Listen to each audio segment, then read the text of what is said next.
Nosso estudo de hoje é a lição 42 do livro Opinião Espírita e tem por título Semeia, Semeia. Cada coração do caminho é comparável a trato de terra espiritual. Muitos estarão soterrados no pedregulho dos preconceitos, ao pé de outros que se enrodilham no espinheiral da ilusão, requisitando tempo enorme para se verem livres. Entretanto, reflete na terra boa, lançada ao desvalimento. É aí que todos os parasitos geradores da inércia se instalam absorventes. Terras abandonadas, terras órfãs. Criaturas que anseiam pelo adubo da fé, almas que suplicam modesta plantação de esperança e conforto.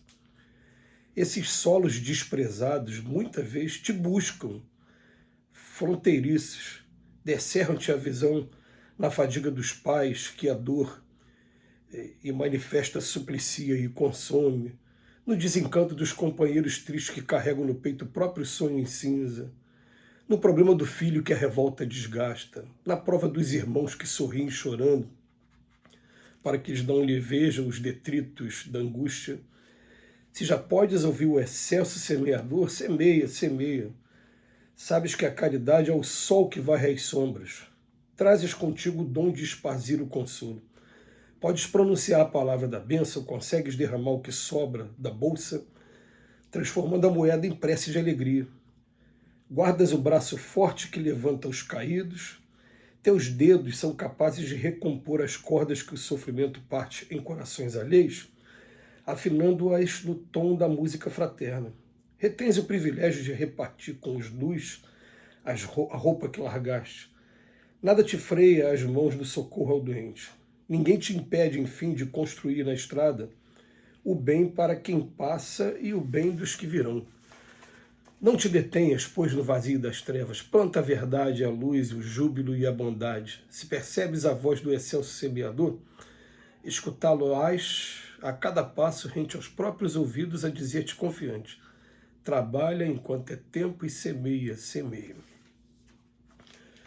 Muito conveniente o texto de hoje, porque a gente fica sempre entre dois limites, buscando o equilíbrio entre eles.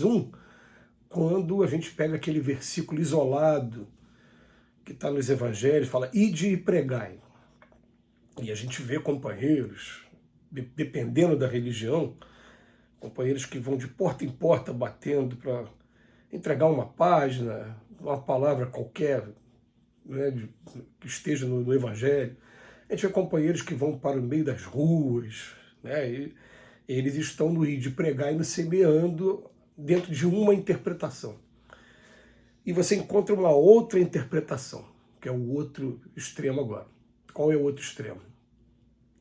O outro extremo é quando Jesus fala assim: não vades ter com os gentios ainda, procurai primeiro os filhos perdidos da casa de Israel. Eles estarão mais bem preparados para receber a boa nova. E no tempo certo, quando Pedro, lá no livro Atos dos Apóstolos, né, quando já está aquele movimento do caminho, ele começa a ter o interesse de ir até os gentios, começa a ter, vamos usar essa palavra assim, começa a despertar para a missão, né, de aumentar a missão dele, tem um sonho, depois a gente lê lá no livro do Atos dos Apóstolos. Aí naquele momento Jesus tem mais um vaso escolhido, que é o Paulo de Tarso, para ir para os gentios. Quando a gente vem na doutrina espírita fala categoricamente, energicamente: não violenteis a consciência de ninguém. Estejais preparado, porque naturalmente tudo relacionado ao espírito vai despertar uma atenção muito grande daqui para frente.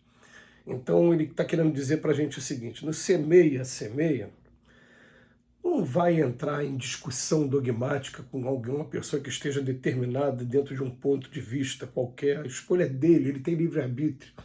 Ele vive feliz daquele jeito. Você sabe a base de todo o edifício que é a vida dele? Muitas das vezes a base do edifício está sendo a religião, a forma dele pensar. Você vai puxar aquilo ali, você pode tirar todo o edifício, acabar com todo o edifício e fazer um estrago muito grande.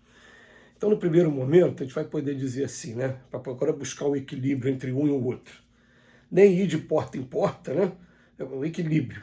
Porque a doutrina espírita fala para a gente, ó, não precisa ficar indo até os gentios, aqueles que pensam de maneira diferente, não.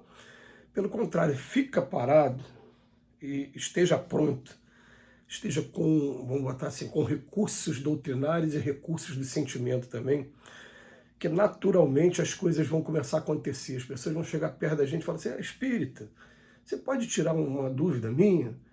É porque eu tive um sonho assim, assim, assado. Ah, tem um capítulo que fala da emancipação da alma.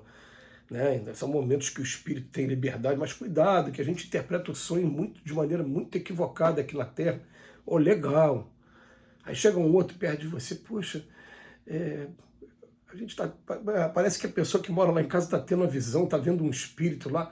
Ah, tá, ele está vendo agora, mas sempre existiu. Nós estamos rodeados por uma nuvem de testemunha. Está aqui, olha o Evangelho de Jesus, quantos espíritos Jesus se relaciona o tempo todo. Tem uns que chamam de anjos, tem uns que chamam de demônios. Quem são os anjos e demônios? São espíritos, aquilo que a gente não está vendo. Diz que é anjo quando é bom, demônio quando ele, entre aspas, está sendo ruim de alguma maneira. Então, esse tipo de coisa vai chegar para a gente o tempo todo. E vamos botar uma coisa, né, certeza mesmo, dentro dos exemplos que o Emmanuel enumerou ali para a gente.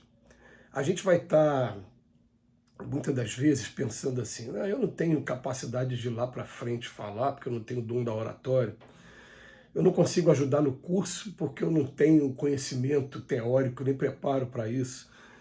A gente é muito mais espírita quando pega uma mãe que terminou de perder um filho, quando pega uma pessoa passando por uma situação muito difícil, e sem entrar em detalhes sobre religião, você traz uma mensagem para aquela pessoa. Você vira para aquela pessoa e fala simplesmente assim, será que acabou mesmo? Que são tantas as doutrinas que dizem que a gente não morre, o próprio Cristo falou que a gente não morre, né? E começa a falar sobre continuidade, começa a falar, e agora, né? A gente ficou, eu tenho que dar continuidade, eu tenho que fazer a minha parte. A gente vai estar sendo muito mais espírita do que aqueles que acham que ser espírita e divulgar é só aquele que vai lá para frente, para a tribuna, para falar. Né? Então, ele vai acontecer com muita frequência. Né? A pessoa chega no meu trabalho, pô, eu estou vivendo um momento familiar muito difícil. A gente, cara, a família aqui na Terra é um desafio, né? A gente não entende muito os mistérios de Deus, mas, cara, são pessoas que às vezes são tão assim diferentes uma das outras, que são colocadas para viver junto. Eu só penso o seguinte, se foi colocado junto, não é por acaso que eu não consigo acreditar que um pai de amor faça isso por acaso. Tem motivo para aprendizado. Aí você começa a analisar, dentro dos conceitos que a doutrina espírita te forneceu, mas sem precisar dizer, lá no livro dos Espíritos, na questão tal, no Evangelho, na questão... Não, vai de maneira ao coração. Quando você consegue chegar no coração, isso é frase de Cora Coralina, chegou no coração da pessoa, você consegue chegar no mais importante. Daqui a pouco a pessoa naturalmente vai falar, mas você frequenta alguma religião? Eu frequento. Qual é? Eu sou espírita. Mas espírita, né? Vai querer saber do espiritismo. Mas a porcentagem de espíritas no Brasil é tão pequena, né? Em relação à população brasileira, são menos de 3%, segundo alguns dados estatísticos aí. Mas o que é o espiritismo? Aí a pessoa começa a se interessar e começa, tá vendo todo um trabalho que tem, né? De tentar quebrar preconceitos, porque o espiritismo o espiritismo incentiva que a pessoa viva e deixe viver, que ela seja o que ela quer ser naquele momento, desde que não prejudique as pessoas, que aí ela vai ter o rigor da lei, tanto humana como da lei kármica, a lei de causa e efeito. A karma, eu falei kármico, que eu acho kármico não é um termo espírita, não, é um termo usado lá pelos nossos irmãos lá do Oriente. Mas aí a coisa começa a ficar de maneira melhor. A gente pode estar e deve estar semeando o tempo todo, através de cada conversa que a gente tem, através de cada troca que a gente tem, e as pessoas naturalmente vão ficar observando o seu comportamento e vão estar notando alguma coisa de diferenciado, e esse comportamento vai te lembrar o seguinte, quando Pedro falava que o exemplo é que arrasta, ou quando João, melhor dizendo, Francisco de Assis falava assim, vai e pregue o Evangelho, se necessário usai palavras. A gente prega muito mais com atos. Que Jesus nos abençoe hoje e sempre.